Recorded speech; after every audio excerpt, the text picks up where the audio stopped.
Estamos no dia 9 de novembro de 1889, no Rio de Janeiro, você sabe, capital do Brasil.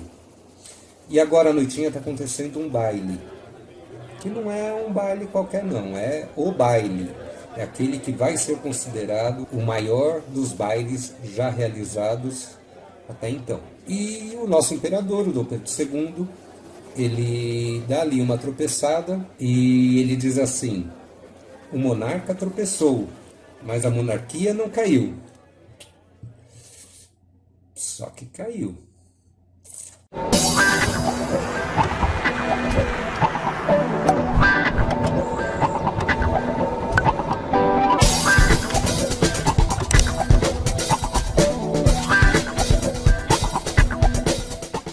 Meu nome é Osmar, eu sou da equipe Focus Ensino e esse é o primeiro de uma série de vídeos que nós vamos fazer contando a história da República Brasileira ou das repúblicas brasileiras, porque existem vários períodos aí distintos que a gente vai falar sobre isso. Hoje a ideia é a gente contar a história de como o Brasil passou de monarquia para república e para isso a gente precisa voltar aí alguns anos antes, mais especificamente, quando da vinda do Dom João VI para o Brasil.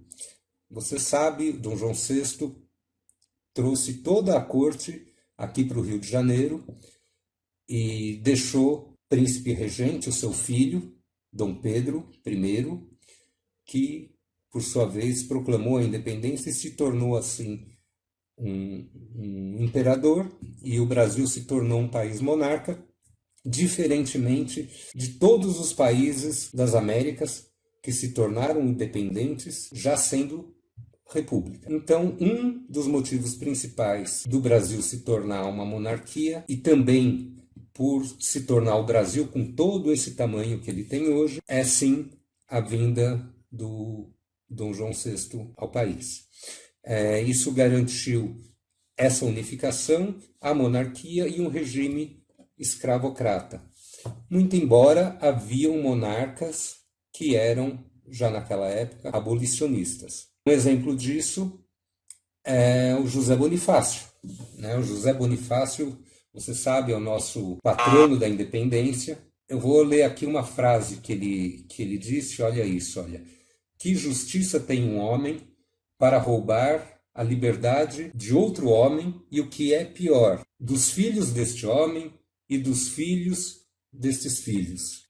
Tem uma historiadora que se chama Miriam Dunikoff, e ela escreveu uma coisa muito interessante sobre o José Bonifácio. Diz que ele queria, também eu vou ler aqui, queria oferecer condição para a integração do escravo liberto à sociedade, sem a qual a absolvição da escravatura não cumpriria seus objetivos. Nenhum bem resultaria para a nação se os escravos fossem simplesmente abandonados à própria sorte. Cara, isso é muito interessante porque é a visão de um cara 70 anos antes da abolição, já prevendo o que poderia acontecer após a abolição. E que de fato acabou acontecendo, não houve aí nenhuma política de integração dos escravos libertos à sociedade. Mas vamos voltar aqui à questão republicana. O José Bonifácio não era republicano, era monarquista, mas os republicanos em geral, também nem todos, mas uma grande parte, era abolicionista.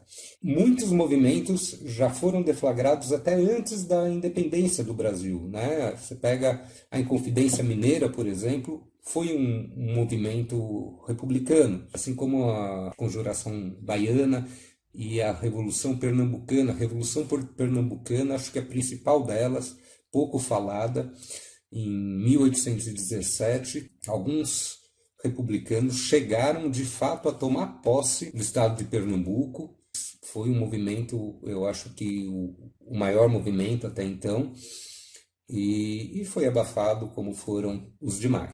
Em determinado momento, a monarquia começou a entrar em queda livre. Isso ali por volta de 1870, um pouco antes, 1860 64, se eu não me engano é isso, depois a edição coloca aqui direito a data, teve aí o primeiro problema do Dom Pedro II, que foi a questão religiosa.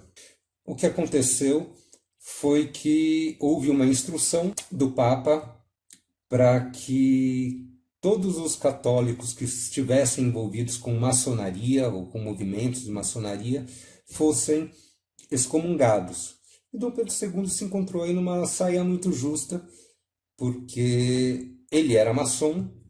Aqui eu vou até fazer um parênteses, alguns historiadores defendem que ele não fosse maçom, mas independente disso, ele vivia em volta de maçons, todo o pessoal lá da corte dele, uma grande parte era da maçonaria.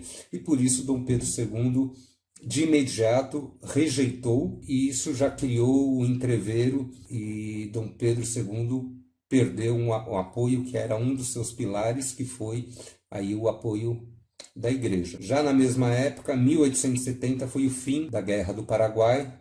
Os militares brasileiros voltaram da guerra como heróis, aplaudidos, e subiram de status. E eles queriam um reconhecimento de Dom Pedro por isso, cargos, salários, mimos, etc. Dom Pedro II, na verdade, não deu esse reconhecimento, até porque ele não queria dar mais poder aos militares. E aí também uma grande parte desses militares começam a retirar o apoio a Dom Pedro II. Em 1870 também é criado o Partido Republicano, e se eu não me engano, 1873, a edição põe aí se estiver errado, mas eu acho que é isso, nós tivemos o PRP, que é o Partido Republicano Paulista, que é basicamente formado por cafeicultores já modernos, que já estão abolindo escravos e substituindo por mão de obra remunerada, e muitos deles,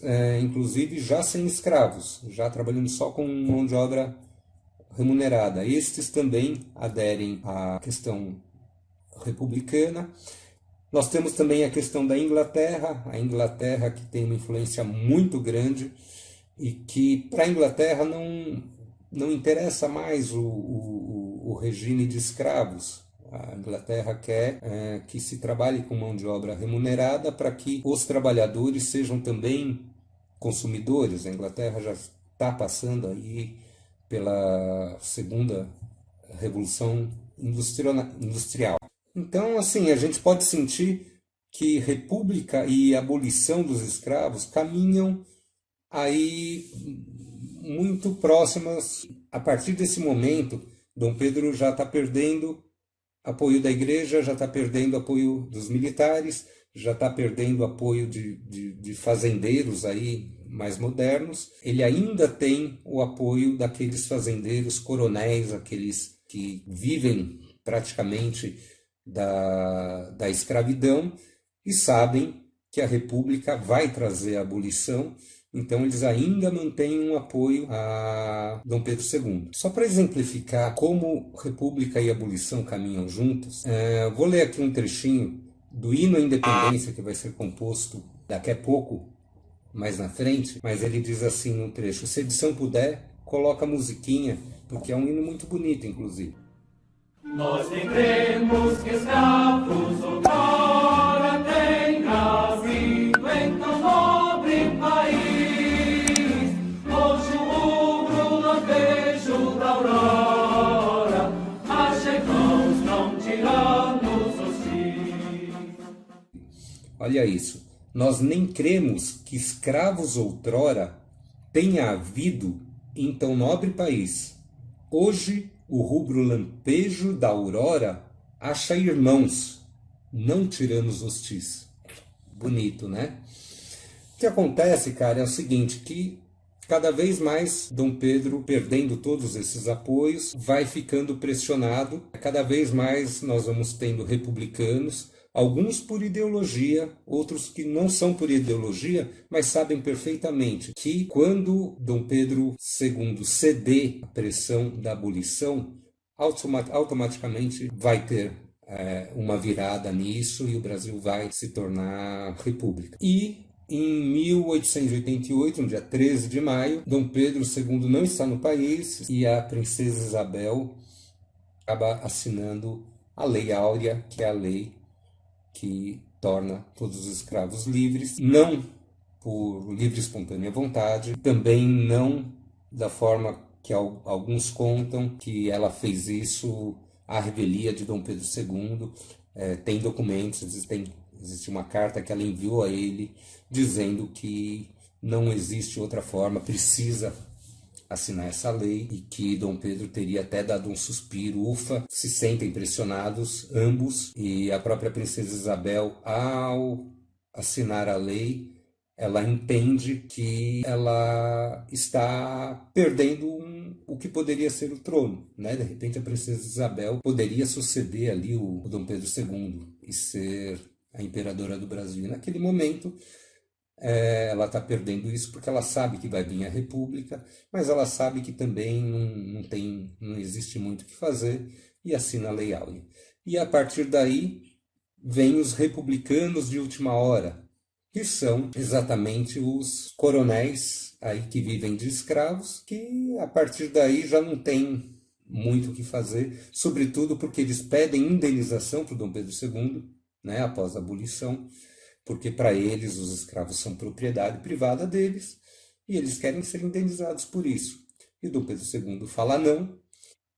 Como essa situação estava aí quase que insustentável, existe a ideia do baile que eu falei lá no início. O que acontece? O Visconde de Ouro Preto, que era presidente do Conselho de Ministros, era uma espécie de primeiro-ministro. Se a gente for pensar aqui na situação atual em Brasil, é como se fosse o ministro-chefe da Casa Civil, era um cara grande ali. Ele idealizou esse baile, que tinha aí outros planos de fundo, mas a ideia central do baile era reafirmar a monarquia, era dizer que a monarquia estava forte, estava presente, né? Era, vamos dizer, que um último suspiro, né? E tem até um trecho aqui sobre esse baile.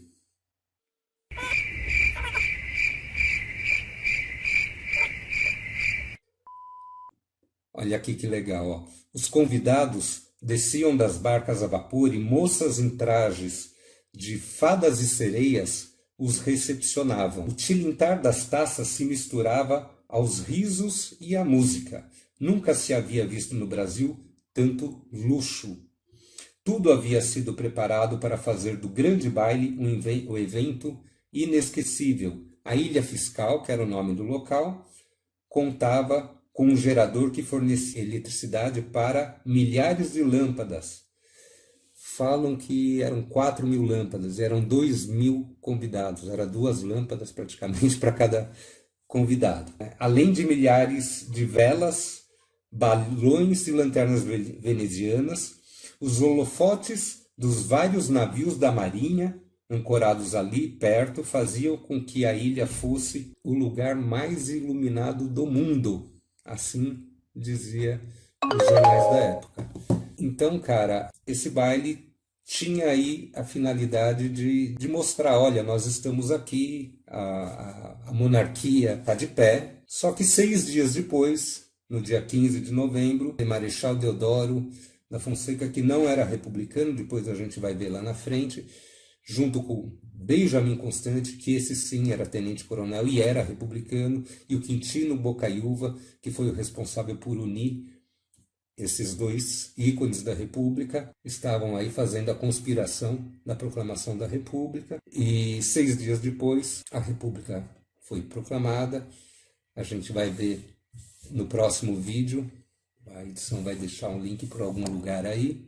Mas é isso, enquanto a monarquia bailava, a República era conspirada. Até mais.